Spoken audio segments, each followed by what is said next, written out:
ఏం మాయ చేసావే పార్ట్ 34. వింధ్య మనసులో భారం అంతా దిగిపోవడంతో చిన్నగా తలెత్తి అన్న కళ్ళలోకి చూస్తూ, నేను నీకు దూరమైన ప్రేమ రూపంలో నీకెప్పటికీ దగ్గరగానే ఉంటాను. నువ్వు నన్ను ఎలా చూసుకున్నావో ప్రేమను కూడా అలానే చూసుకోవాలి. నీ జీవితంలో నా స్థానం ప్రేమకివ్వాలి. ఇస్తాను అని మాటివ్వన్నయ్యా అంటూ అన్న ముందు చేయి చాచింది ప్రేమ శరీరంలో ఉన్న వింధ్య.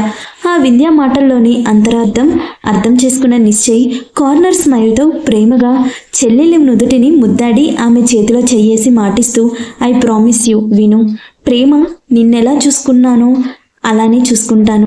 ఒకే తల్లిపేగు తెంచుకొని పుట్టకపోయినా తన ప్రతి కష్టంలోనూ ఒక అన్నగా తోడుంటాను.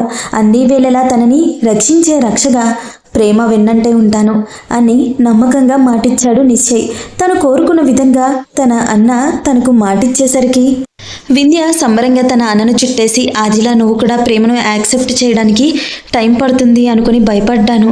కానీ నువ్వు ప్రేమను గుళ్ళో అదితి ప్రేమల పెళ్లి టైంలో చూడగానే నువ్వు తనని ఓన్ చేసుకున్నావని ఈ కస్టడీ కేసు కోసం ఫైల్ చేసినప్పుడు నాకు అర్థమైంది అన్నయ్య. I'm very happy for you అని చెప్పింది వింధ్య తన గుండెల్లో ఒదిగిపోతూ.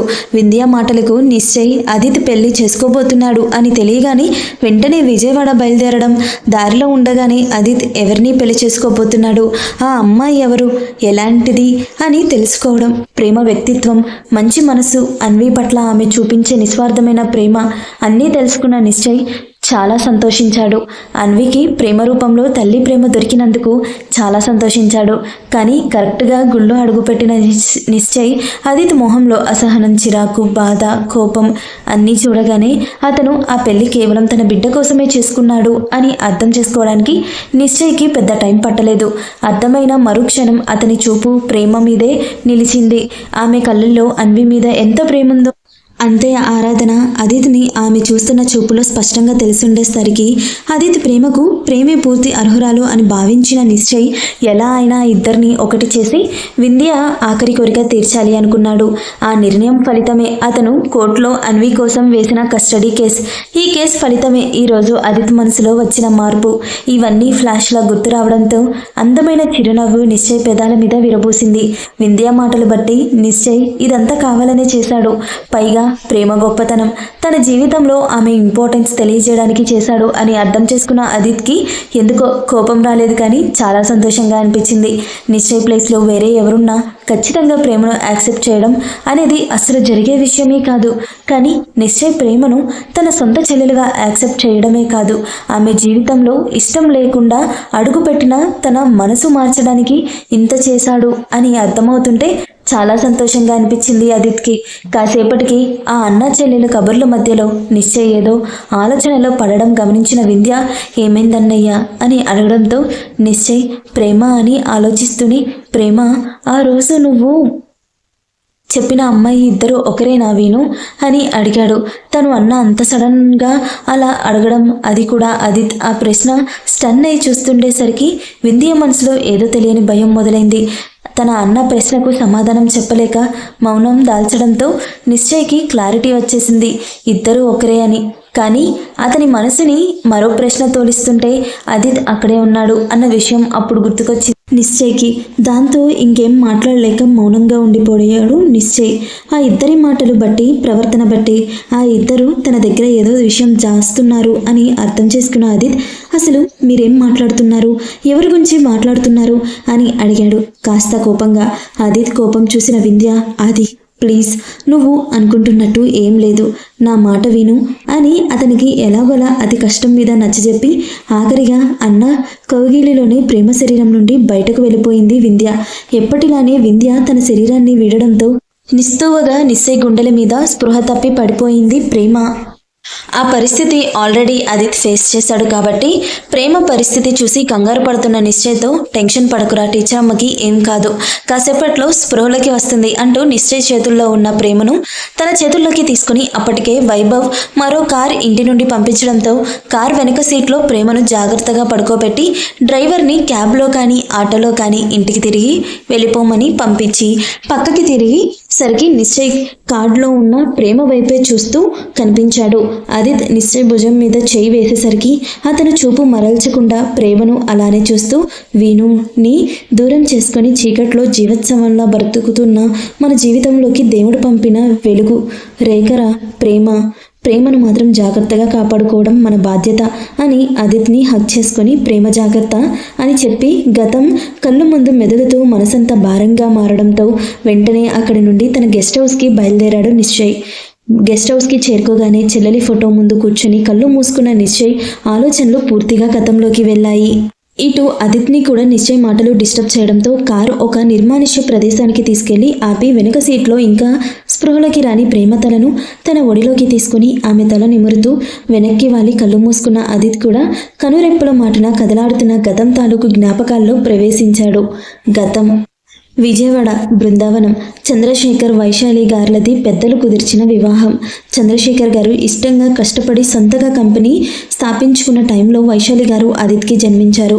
ఆదిత్ రాకతో చంద్రశేఖర్ గారు పట్టిందల్లా బంగారం అయ్యేసరికి ఆ బిడ్డ మరింత అపరూపమైపోయాడు ఆ జంటకు. ఆదిత్ పుట్టిన 4 ఏళ్లకు వైభవ్ పుట్టాడు. చంద్రశేఖర్ గారు కూతురు కోసం చాలా ఎదురు చూశారు. కానీ వైశాలి గారి ఆరోగ్యం రీత్యా ఇంకా పిల్లలకి ఛాన్స్ లేకపోవడంతో ఆదిత్ వైభవ్లు వచ్చే భార్యల్లోని కూతుర్లను చూసుకోవాలి అనుకున్నారు. ఆదిత్ వైభవ్లు శరీరాలు వేరైనా ఒకటే ఆత్మల్లా ఉండేవారు. ఒకరంటే ఒకరు ప్రాణంగా ఉండేవారు. అట్ ది సేమ్ టైం వైభవ్కి అన్న దగ్గర ఏ విషయమైనా చెప్పుకునే స్వేచ్ఛ ఉంది. ఇద్దరి మధ్య ఎలాంటి సీక్రెట్స్ ఉండేవి కాదు. ఆదిత్ చాలా యాక్టివ్ పర్సన్, అందరితోనూ సరదాగా కలిసిపోయే కలుపుగోలు తనం ఉన్న మనిషి. కానీ ఎవరితోనో తన లిమిట్ క్రాస్ చేసి ప్రవర్తించేవాడు కాదు. ఇక కోపం అంటే ఏంటో తెలియని మనిషి ఆదిత్. ఎలాంటి పరిస్థితిని అయినా చాలా తెలివిగా సామరస్యంగా కూల్గా డీల్ చేసి మనస్తత్వం కలిగిన వ్యక్తి. కానీ వైభవ్ అలా కాదు, ఫుల్ హైపర్ యాక్టివ్, చాలా అల్లరి. తనకేం కావాలి అన్నా అడక్క ముందే తన ముందు ఉంచే అన్న అంటే ప్రాణం. చిన్న వయసే అయినా ఆదిత్ మనసుని తను అర్థం చేసుకున్నట్టు ఎవ్వరూ అర్థం చేసుకోలేరు. ఇక ఆదిత్ విషయానికి సేమ్ తన అన్నలాంటి మెంటాలిటీ ఉన్న జశ్వంత్ అతని ప్రాణ స్నేహితుడు. చిన్నప్పటి నుండి ఏం చేసినా ఇద్దరు కలిసే చేయడం అలవాటు. అలానే ఒకే గమ్యాన్ని ఎంచుకొని ఒకే కాలేజీలో సీట్ తెచ్చుకొని గ్రాడ్యుయేషన్ చేస్తున్నారు ఇద్దరు. ఇప్పుడు వీళ్ళకున్న మరో ఫ్రెండ్ సహానా.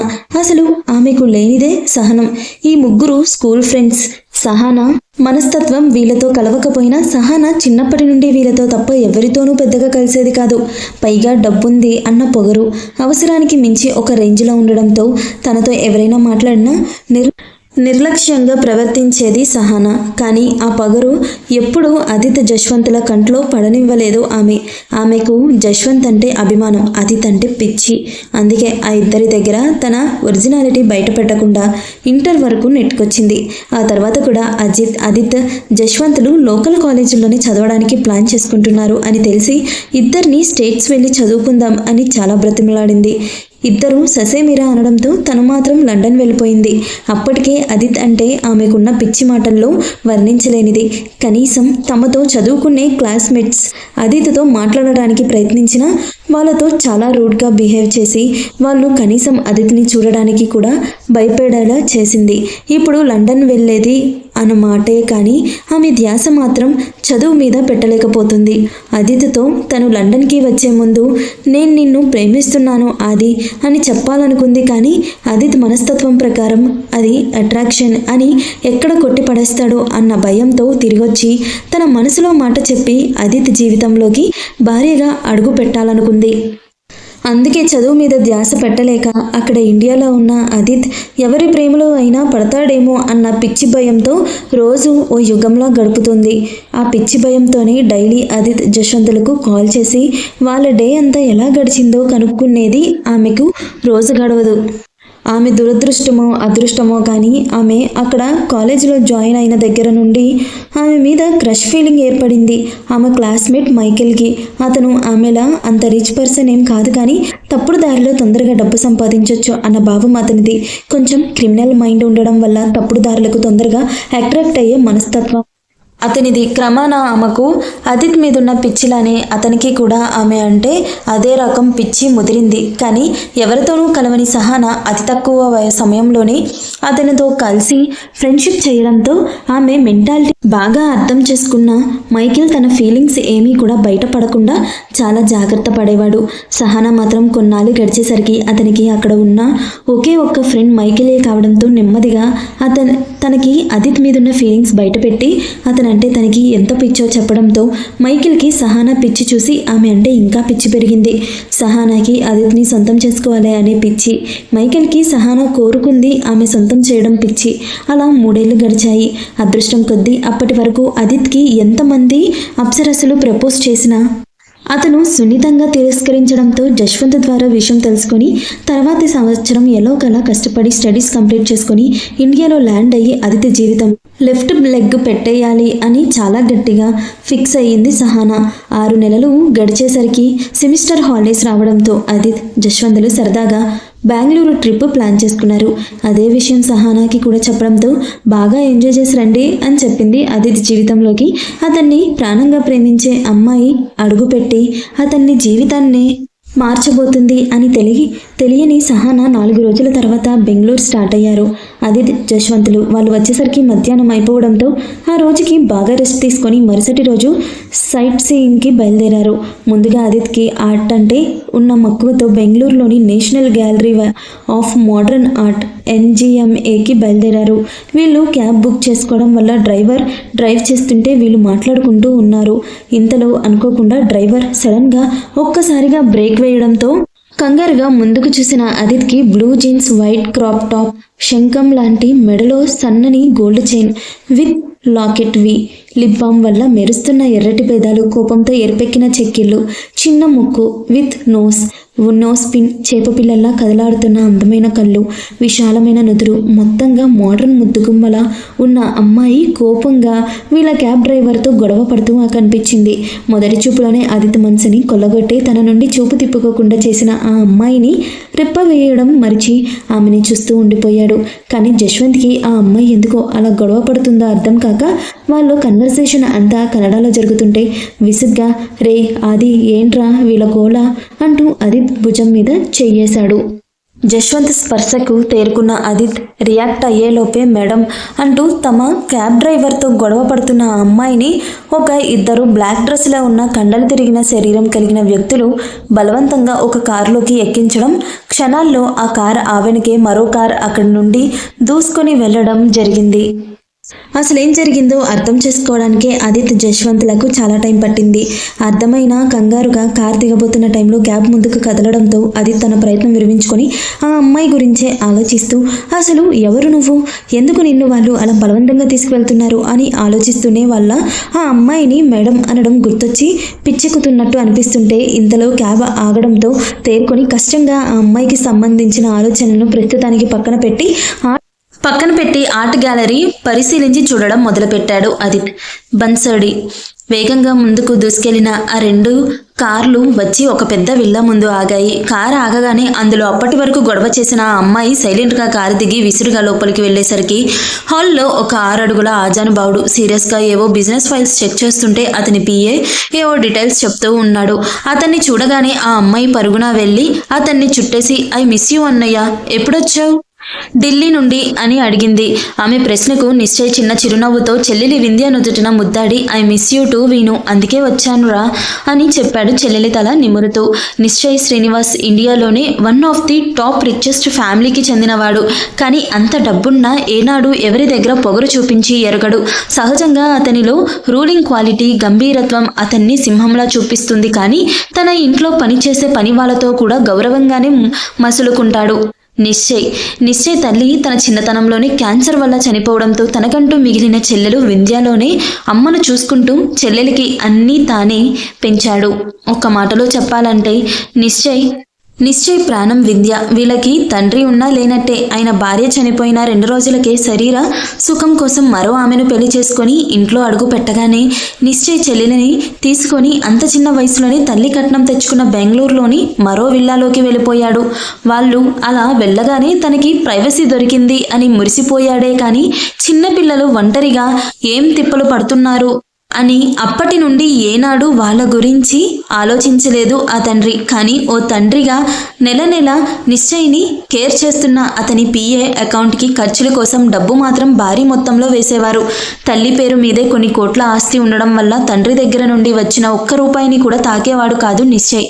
అంత డబ్బున్నా ఏనాడు అనవసర ఖర్చులు చేయలేదు, విచ్చలవిడిగా తిరగలేదు, చెడు అలవాట్లకు పోలేదు. ఇష్టంగా చదువుకుంటూనే వింధ్యకి అన్నీ తానే అయ్యి చాలా అపురూపంగా చూసుకుంటూ ఆమెను పెంచాడు. 6 నెలల క్రితమే గ్రాడ్యుయేషన్ పూర్తి చేసి సొంతగా బిజినెస్ స్టార్ట్ చేశాడు.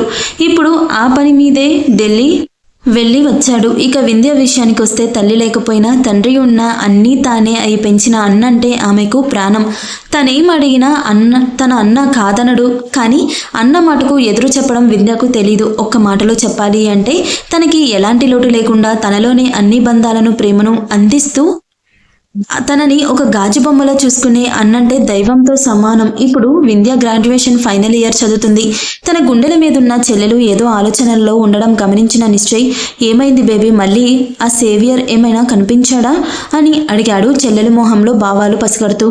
అన్న ప్రశ్నకు వింధ్య ముందుగా షాక్ అయినా అతని ఏమీ దాచని ఆమె వెంటనే తేరుకొని చిన్న చిరునవ్వుతో అన్న కళ్ళలోకి చూసింది. ఆమె నవ్వులోనే అతని సమాధానం దొరకడంతో అతని పిఏకి ఏదో చెప్పి 2 డేస్లో అతని డీటెయిల్స్ అన్నీ తన ముందు ఉండాలి చెప్పాడు.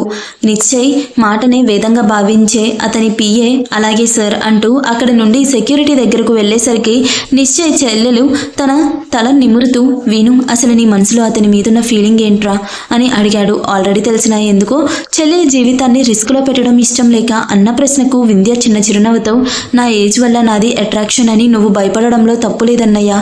కానీ వాణ్ణి నా మనసు కోరుకుంటుంది. వాడి అందం చూసుకోలేక, వాడు చూపించిన హీరోయిజం చూసో కాదు, వాడి మనసు చూసి. నేను వాడిని చూసిన ఆ సిచ్యువేషన్లో అందరూ సినిమా చూస్తుంటే వాడు మాత్రమే రియాక్ట్ అవ్వడమే కాదు, ఆ పరిస్థితుల్లో ఆ అమ్మాయికి ఒక అన్నలాగా తోడుండి అంత అర్ధరాత్రి ఆ అమ్మాయిని జాగ్రత్తగా ఇంటికి చేర్చిన వాడి మనసుకి, క్యారెక్టర్కి ఆ క్షణమే నాకు తెలియకుండా వాడికి మనసు ఇచ్చేశాను అన్నయ్య. నా మనసు వాడిని కోరుకుంటుంది అని వాడు కూడా నన్ను ఇష్టపడాలని లేదు. అందుకే నా ప్రేమకు జవాబు కాలానికే వదిలేశాను.